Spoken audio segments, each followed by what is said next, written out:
our new mayor, and good evening, our new council member, and our other council member was elected. We hope you do a fine job for us in the coming months. Moving right along. I don't know if the gentleman is still here. By the way, New York Times is controlled by Carlos Slim out of Mexico City. He's got $300 million invested in New York Times. And don't forget our good buddy at Amazon owns Washington Post now, Ted Bezos, my good friend. Moving right along. One of the things that keeps continually coming up is the California drought. New information came available. By the way, today Jeff Sessions, our Attorney General, stated he'll move a misdemeanor to a felony on some illegal. So that was how that takes there you go. Yeah. One of the problems with California as a progressive city, we have a very difficult time. Republicans are considered outcasts, as you well know, especially in Sacramento, especially when I'm there. Anyway, moving right along, there's a new term they're using. UC Davis has a watershed director regarding our water, and he'll have priority over our water master now. And one of the things you're going to see on page 4, there was a particular statement where they had the end of the drought. They got scientific information from a group that I was with, and we forced it. And so they had to acknowledge the drought was over. But anyway, I'm not going to talk too much about that because I'm in court over that currently, because I'm a farmer as well. Anyway, well, one of the issues today is also when the lady talked to the police earlier, Miss Davis gave her that plaque. Don't forget, it's 365 days plus 24/7. That's 24/7, 24 hours in a day, not 8 hours a day. So yes, we applaud them, the police department, for doing a good job. When the vector guy was above you or in here, if he's still here, we also have biologists that do great work.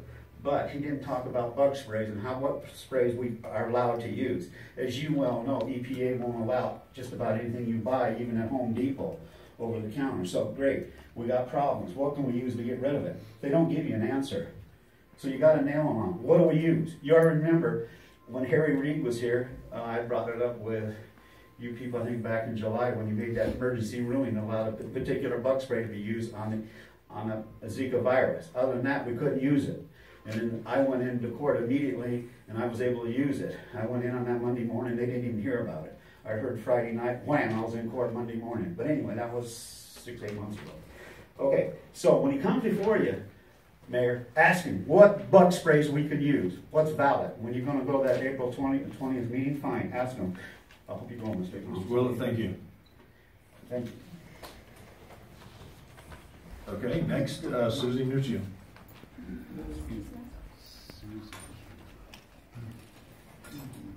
All right, so on a lighter note, this was my question I had for the night, but I was waiting to see if I wanted to actually ask it. So with the summer coming up, I'm beginning to think about the trucks that are going to start doing the basin removal of all the debris from the rain. And I'm wondering if there's been any consideration on an alternate route. For the last 3 years, Lone Hill, Foothill, Valley Center, and Sierra Madre have taken the bulk of the trucks, or all of the trucks, from 7 a.m. till 4 or 4:30 p.m. That's the entire day, all summer long. We can't open our windows, can't really go outside for a walk. They're dirty, loud trucks.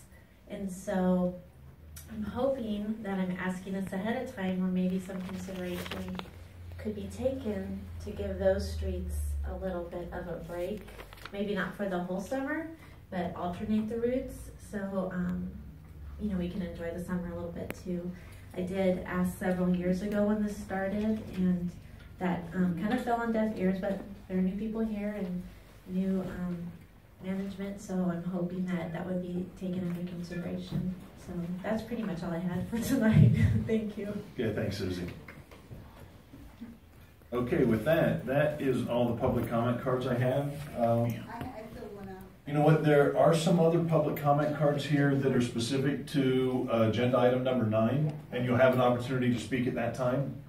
So if you put item number 9 on here, we'll call on you when we get to that item. Okay, we all good? With that, I will close public comment and bring it back to the council for reports and statements. Anybody have anything tonight? Karen? Mr. Mayor, Yeah, Mike. I'd like to report that for the last several weeks I've been working with the Glendora Historical Society to see about turning on our historic lights and how we can accomplish that without taxpayer dollars. And they've actually put together an ad hoc committee through their executive branch to start looking into some great ideas. So stay tuned. If you're interested, get a hold of the Historic Society, and I'm working very closely with them on this important issue because it's about time we work for a solution to get this turned back on. It's part of our city pride.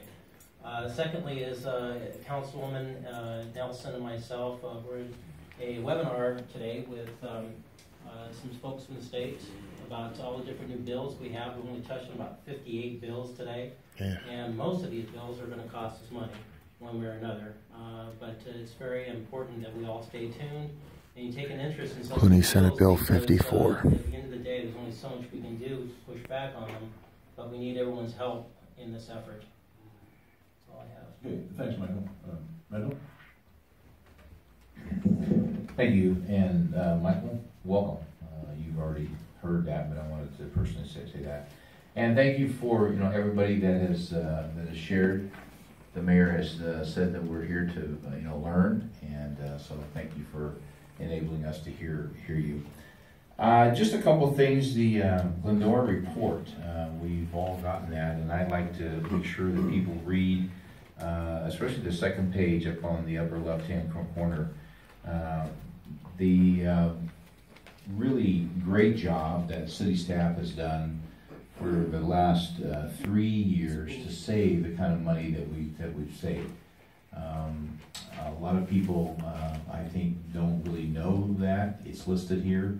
I'm not going to take time to say that, but I would really urge everybody to read this, appreciate that, and let your city staff know that they're really doing a really good job.